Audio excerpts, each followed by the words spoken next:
എല്ലാവർക്കും പ്രൊമോ റിവ്യൂയിലേക്ക് സ്വാഗതം. ഈ റിവ്യൂ ഇഷ്ടപ്പെടുവാണെങ്കിൽ ഒന്ന് ലൈക്ക് ചെയ്തും സബ്സ്ക്രൈബ് ചെയ്തും സപ്പോർട്ട് ചെയ്യണേ.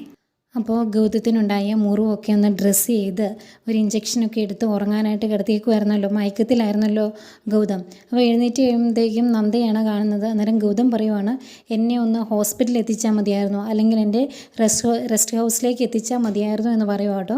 പാവം നന്ദ. അതൊക്കെ കേൾക്കുമ്പോൾ ഭയങ്കര സങ്കടമാകുമായിരിക്കും. ഏതായാലും ഗൗതത്തിന് എഴുന്നേക്കാൻ പോലും മേല. നന്ദയാണ് കൈ പിടിച്ച് പയ്യെ എഴുന്നേൽപ്പിക്കുന്നത്. അന്നേരം വേദന കാരണം അങ്ങ് പൊളയുവാണ് ഗൗതം. വേദന സഹിക്കാൻ മേലാതെ ഇങ്ങനെ ചുരുണ്ടു പോവാണ്. നന്ദ ചേർത്ത് പിടിക്കുന്നൊക്കെ ഉണ്ട് കേട്ടോ. പിന്നെ കാണിക്കുന്നത് നമ്മളെല്ലാവരും കഴിഞ്ഞ ദിവസമേ കണ്ട ആ സീനാണ്.